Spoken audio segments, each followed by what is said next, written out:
I would bark at the audience when we did a Pulp Fiction night at Kindelstuben. But of course, it always means something in the business world. This is the mental image of this music scene for me sometimes. I think I really liked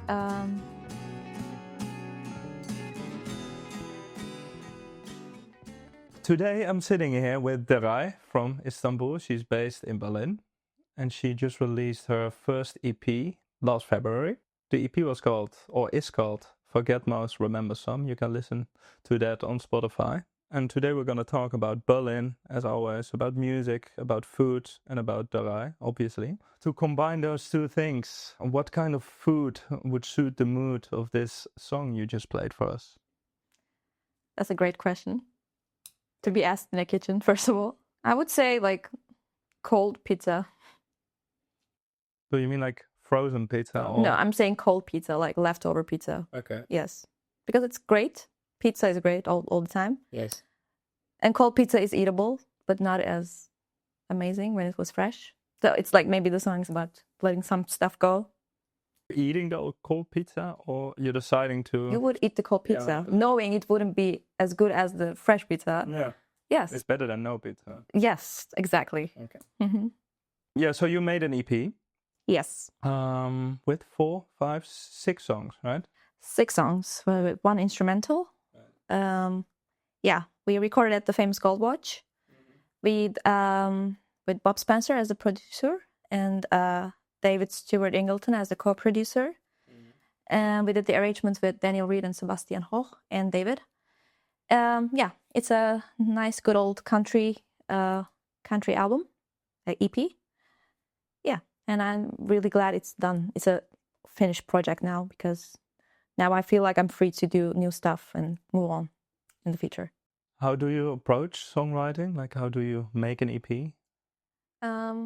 Or how did you make this EP, basically? I would say I found my kind of voice on as like in terms of my songwriting, and I thought now that I have, because I was like kind of trying kind of styles here and there. I felt like even though I always loved country the most, I was always leaning a bit towards folk at the same time. So I thought I found my voice finally, and I found people who kind of get where I'm coming from.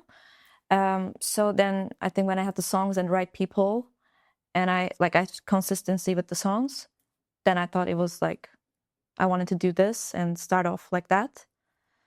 And yeah, and it was a good decision, I think, with where I recorded that, with who I recorded with.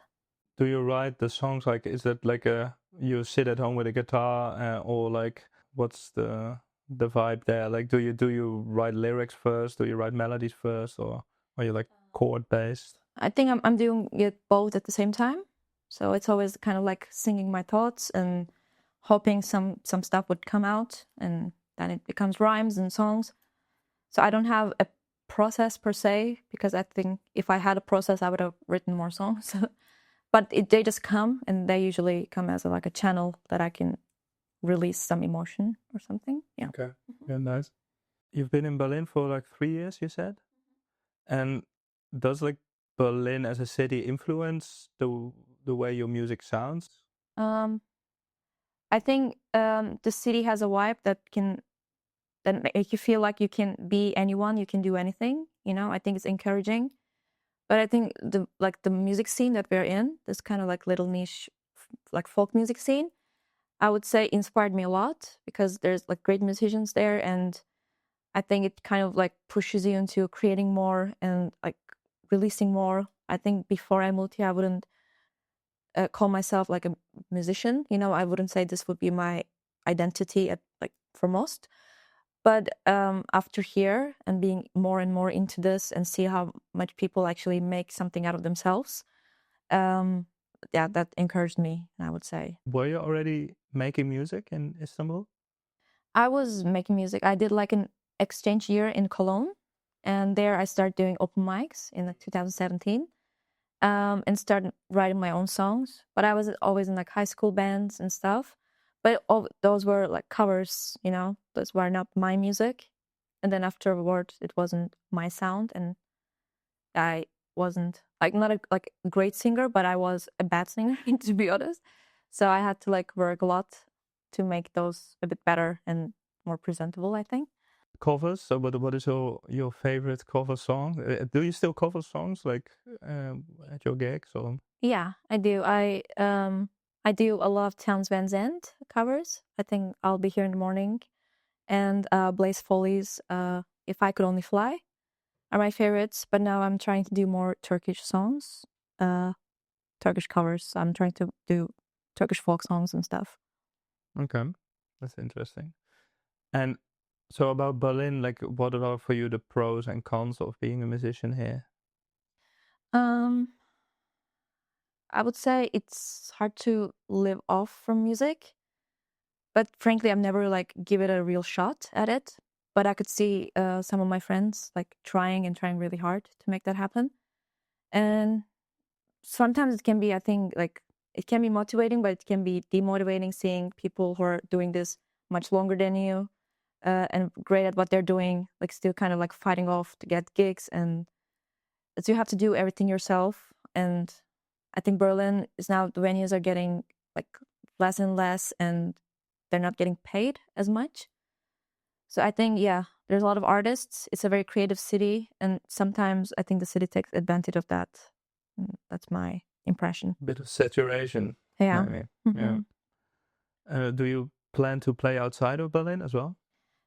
Yes. So in June we're gonna do go Galway for the folk music festival, and I want to do a little tour if I can around there.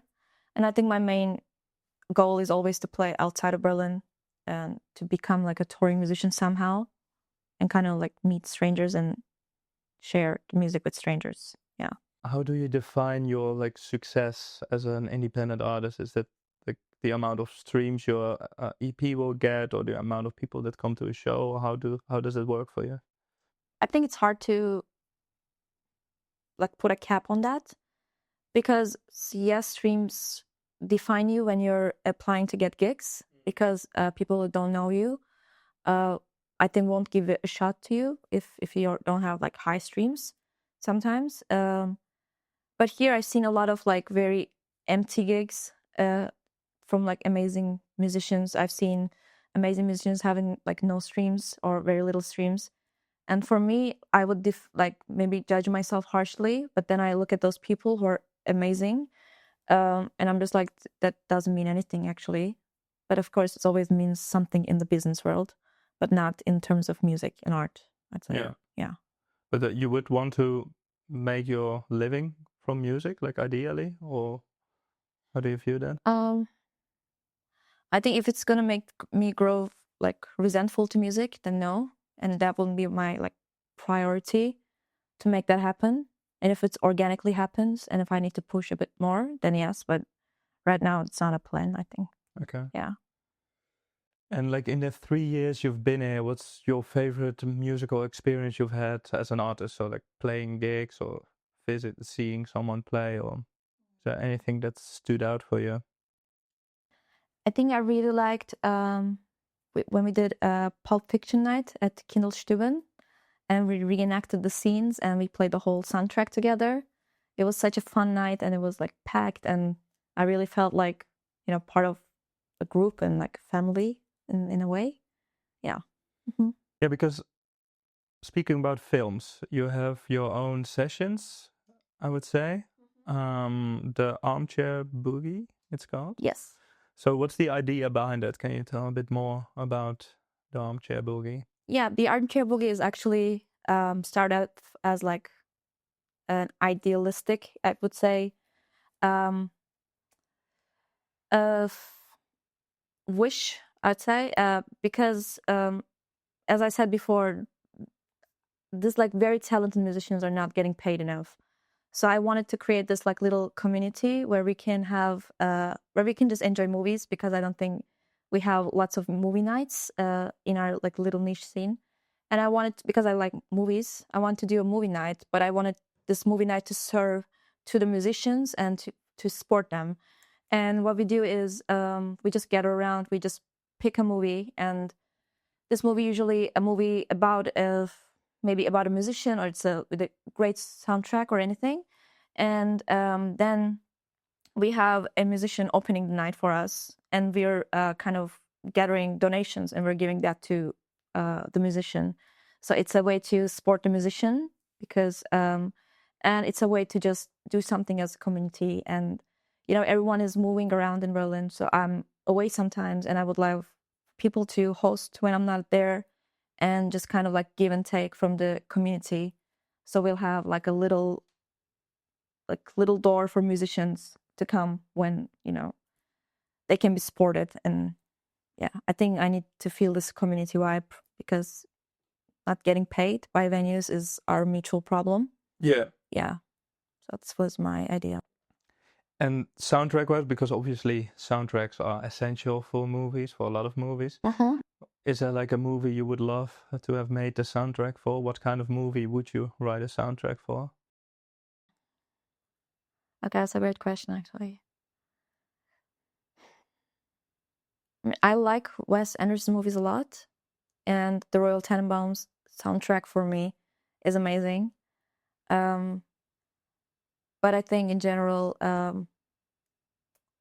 Only Lovers Left Alive has a great soundtrack. So I think all Jim Jarmusch movies, I wish I would have had a part in making the soundtrack. Yeah.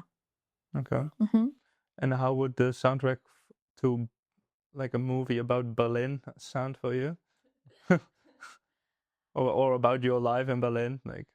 Yeah, I would say like from a like outsider point, probably would be like a techno track. But my Berlin experience, it would be like country track for sure. For some reason, it reminds me of the band, like Wait by the band. I know the band, but I don't know the song. No. Yeah, the Wait. And like James Michael Rogers always sings that song, and I feel like always everyone sings along, and this is the mental image of this music scene for me sometimes. Okay, Yeah, that's nice. Yeah.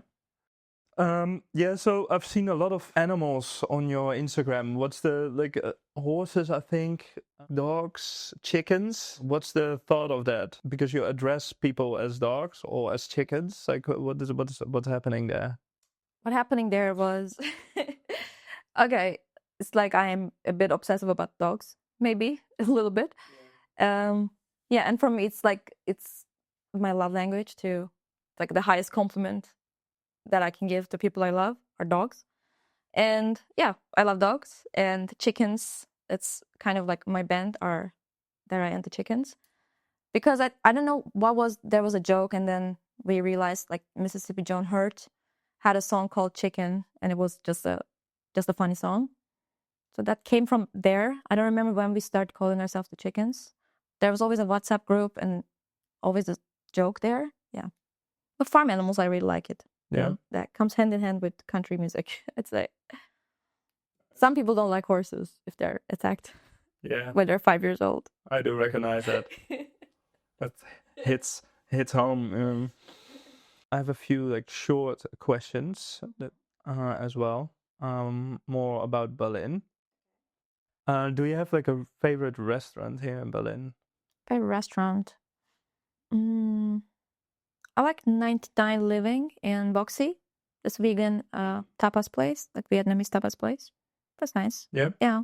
Yeah, I've always wanted to go there, but never been. And a music venue? Do you have? Music venue? Or like, I mean, a bar where people play music, like whatever floats your boat. I mean, I think Pass is a great place. Which one? Pass, Petersburger Art Space in Moabit is a cool venue. And Hank Chinesky's, they're doing the open mic there, 800 Day. Those local, like, because they're very supportive of musicians as well. Yeah. And like before you come on stage or before you play, do you have any ritual to get yourself amped up or calm down? Maybe like barking. I bark a couple of times. You do? And when I go on stage, when I have to like do sound and stuff, I always have to bark first, and that's my defense mechanism with humor. You bark at people or? Yes. So like random people in the crowd or more like at band members, sound technicians? What is your like? I would bark at the audience. Okay. And I would bark whatever's in my eyesight at that point. Okay. Yes. And how do people feel about that? Or they sometimes bark back. Okay. Yeah. So it's like non-verbal kind of way of Communication. communication. Yes. And you, yeah, okay. Yeah. Sounds unique. What a nice way to say weird. Like I've just never seen it before. I'm just imagining how it looks. Yeah. It's not charming. It's just. But do you do it backstage, or is it something you do on stage, or? I mean, backstage a couple times, maybe, yes. Yeah. Yeah, some people do vocal exercises. I might do some barking exercises. Okay. And some moves. Like Jessie Monk taught me to do like a cow thing with your mouth. Like you're mooing, so it's like good for your vocals, kind of. So I moo So and I basically, bark. like your dressing room just sounds like a farm, basically. Yes. Yeah. Okay. That's kind of nice. Like if you invite people over to hang out at you, do you have like a signature dish you like making for friends, for example, for family or whatever? Yes, I would say there's a Turkish soup, like a different Turkish soup, and salad would be my specialty. What kind of salad? I'm very good at making salads. Okay. Because I just put whatever's there, like feta and apples and stuff. But in general, I'm getting bullied by my friends by not being a good cook. Okay. Because I forgot to add salt to meals maybe like 5 times. And then all of a sudden they think I can't cook. Can you cook? No? I can't. Oh, you can't? No. I mean, I try. I can't cook well, let's say. Okay. Yes. Mm-hmm. But I mean, for someone who doesn't cook, you have a signature dish. That's it. Yeah. You know, that's good. Yeah. I respect that. And then lastly, do you have any artist recommendations for us to listen to in Berlin? In Berlin. Yeah. Yes, I would say Connor Kelly, Jamie Collier, Marla is amazing, Louise Mathilde, Jessie Monk, Yonder Boys, they're great. I'm probably forgetting so many people, but they're all very, very good. Connor Cunningham, he's playing with a lot of musicians, but he has like very nice solo stuff as well.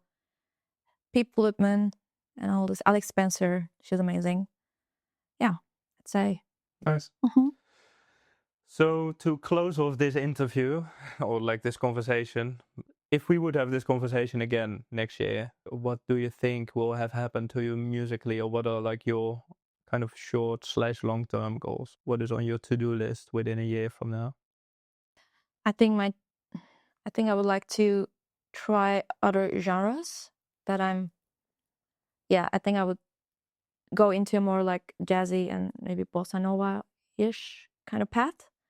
And this year I would like to like invest more time and like more discipline into learning how to play guitar a bit better and like those scales. So I think my genre and my image might change a little bit. And do you have plans for other releases than your current upcoming EP? Yes, I'll start recording a Turkish EP, which maybe something is like different as well. Yeah, I think I want to do something more connected with my roots in terms of yeah. So I think a Turkish EP would be on the way. Nice. Looking forward to hearing that. Thank you. Well, I think we are there. So thanks for your answers. Thank you for your question.